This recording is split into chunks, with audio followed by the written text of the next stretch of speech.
Kapuso singer-actor Mark Bautista takes a bow as Ferdinand Marcos in the rock musical Here Lies Love at the National Theatre in London. Hi Mark.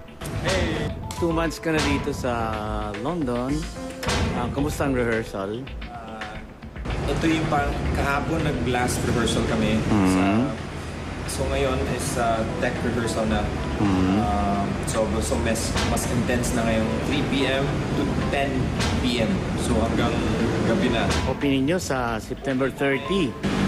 September 30, parang may Preview. Pero formal opening October 9. Yata, no? Sobrang akong kinakabahan. Pero excited ako kasi ito yung pinunta ko dito eh. So kailangan kong galingan, kailangan kong ibigay lahat. Uugatin ng produksyong Here Lies Love ang buhay ni dating Pangulong Marcos at kabiyak na si dating unang ginang na si Imelda Marcos. Mula nang sila'y magkakilala hanggang mapatalsik ng people power noong 1986.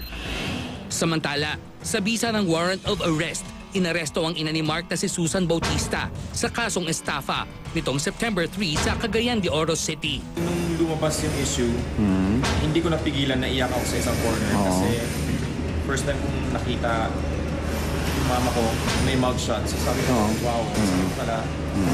Sabi ko, Lord, hindi mo naman ibibigay ito kung hindi ko kaya.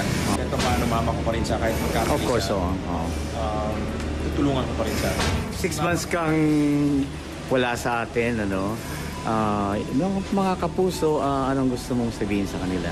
Salamat sa suporta ninyo. I'll make sure na gagalingan ko dito para rin para sa inyong lahat.